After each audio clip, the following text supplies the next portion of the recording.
Well, welcome back to another snackable episode of the Marketing Your Practice podcast. So thanks firstly to all of you who reached out to me via text and email and via the socials telling me that you enjoy these new and shorter episodes. And also thanks to all of you who went on over and reviewed and gave a star rating to the podcast. Now, as I mentioned to you last week, the reviews really help because it's one of the things that the guests often look at before deciding to come on over to the show. So if you haven't already, if you could take just a short moment to head on over, leave a star rating and give us a review, that'll help us reach out to more people and get a better quality of guest, perhaps onto the show as well. Now in today's episode, I want to chat with you a little bit about the 6 practice multipliers, and I want to share a recent experience that I had with a new practitioner. Now, the 6 practice multipliers are a framework that originally Dr. Tony and I put together really as a blueprint to create a profitable, predictable, and enjoyable practice.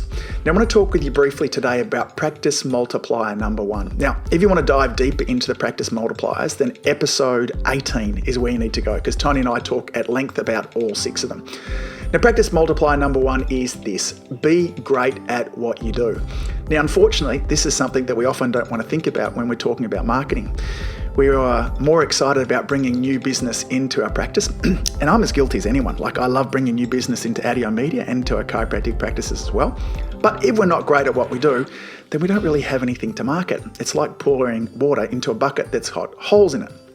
Now, being great at what you do, there are 2 sides of this, okay? There's the technical side of it. So as a chiropractor, how are my skills? Like, how good am I at helping to get my patients a result? Same if you're a naturopath or any kind of practitioner, like, how good are you at helping to get your patients a result? Now, the second side of being great at what you do is just as important, and it's really the interhuman side of things. It's all about communication.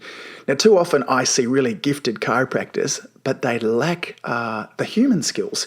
They're not great at building rapport. They're not great at sharing a message. They're not great at connecting with people. And if we lack that skill, then unfortunately our patients aren't going to stick around for us to help them get their wonderful results. So we're going to be talking a little bit about this now. Now, I'll relate this. See, last week, I had a visit to a Chinese Med Practitioner. I got a great referral. I was really excited to go along to, I've not done a lot with Chinese Med. I've had some experiences about 20 years ago, but looking at some other avenues to kind of further help with my health as well. And I love going along to new practitioners for multiple reasons. One, I was excited to see what other avenues I could do to improve my health. But also I've got this voyeurism type sort of thing there too, where I like to see how they run their practice, given that I coach lots of practitioners as well. So I went into this practice here in Melbourne, beautiful practice, lovely front desk staff, nice greeting, great paperwork to fill out as a new patient as well. It was a simple 1-page, asked just the questions that I needed to be asked or what I thought I needed to be asked. This is the thing too that I've changed in my practice over the last few years. My initial paperwork used to be like 6 pages, and if it needed to be 6 pages, the question I'd ask you here, are you asking questions that are important?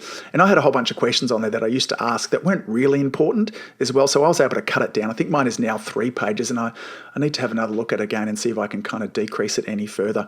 But I filled out the paperwork, and then came the opportunity for me to actually meet my practitioner. Now, the first thing I noticed is that she was really flustered. And she was flustered because she thought she was running late. Now, she was running 2 minutes late. Wasn't a big deal at all. So we went on into the consultation room. She sat down at her computer and immediately started looking at her computer and began asking me questions. Now, here's where things spiraled a little down, because the first 3 questions that she asked me were questions that I'd already answered on my paperwork. Now, this is an absolute pet peeve of mine as well. If a patient is going to go to the effort of fill out your paperwork and then she's not even going to look at it, then it's almost disrespectful. In fact, it's not almost, it was disrespectful, and that's what it really felt like to me. She wanted to know, was I taking any supplements? I'd already answered that question in great detail, what I was taking. She wanted to know why I was coming in to see her today. Again, I'd already answered that question. And then she wanted to know what I did for a job, and I'd answered that question there as well. So it wasn't a great start. So I'm going to suggest first of all this: when a patient goes to the effort to fill out some paperwork, please read it. and really have a good understanding when I begin my initial consultation. After I built some rapport with a person and had some small chit chat, then I actually summarize what they've written down on their paper. So it might be something like this. Hey Cynthia, I see that you've been having some low back problems over the last 3 years, 2 car accidents in that period. When it's at its worst, it's like an 8 out of 10. That you get some relief with a little bit of Voltaren as well. You've tried some physiotherapy, but not got a lot of results from that as well. Can you please tell me a little bit more? So I summarize it. And also on the paperwork, I have a highlighter, so I highlight bits and pieces. So in this imaginary case here with Cynthia, she can really see that I've read the paperwork as well. So it was really clear at this stage that my practitioner hadn't read the paperwork. But the other thing that she didn't do as well is she stared at the computer the whole time as she was asking me questions. Now, not once, this is what was incredible, in about 15 minutes of her taking a really thorough history, and it was a great history, not once did she stare away from the computer and actually look at me. And I noticed just how little rapport that this had between the two of us. And it's one of the concerns I can see with us moving towards a paperless system. In fact, we're in the processes of doing this with my Port Melbourne practice at the moment, moving towards all computer-based. But when you're taking a history, I know it's important, obviously, that we remember things so we can write this down. But in between each of your questions, all that she needed to do was stop, turn towards me, make eye contact, ask the question, and then she could have gone back to a computer and typed in again. But her failing to do that, she failed to kind of get any feedback on my body language. She failed to build any rapport with me as well, and it was a further disconnect that happened from there. Now, once we got through that initial consultation and then we went into the examination, her examination was great, and she's a wonderful practitioner, and my results from my first session with her were fabulous. But I found it really interesting that when we missed these key things, there were opportunities there in that initial stage for her to be great with her communication that she missed out on. So technically, from my first experience anyway, it would appear that this practitioner was great. But when it comes to that interhuman connection, when it comes to that building rapport and that communication, often lots of the non-verbal sides of communication, then I think that she was anything but great. So here's some takeaways from this snackable episode. First, ask yourself this question. Are you great at what you do? Not just technically, but also how are your communication skills?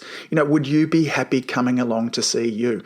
When was the last time you did some continuing education? Are you doing ongoing role playing with your staff where you're practicing things like the initial consultation? Second, what's your new patient paperwork like? Is it too long? Does it need to be shortened? Does it need to be lengthened? Third, do you make sure that you read the paperwork before going in with the patients? Are you able to give a good summary of everything that's been written down inside of there? And fourth and final, whenever possible, take opportunities to make eye contact with your patients. Check in with them, connect, and build rapport. Anyway, that's enough for this snackable episode. I want to keep this underneath that 10 minutes. As always, gang, thanks for all that you do. Each and every day you are saving lives. Our communities need you so desperately to be really great at what you do. Because if you're not great at what you do, we can't be helping people. And as I mentioned before, our communities really need us. So anyway, over and out. See you soon, gang. Bye. If you enjoyed listening to this podcast, you have to come and check out the Community Influencer Program. It's my monthly coaching program where we take all this material and I'll work one-on-one with you to apply, implement, systematize, and help guide you and your practice to the next level. Now you can join me on over at adiomedia.com/join. That's adiomedia.com/join. I'd love to see you in there.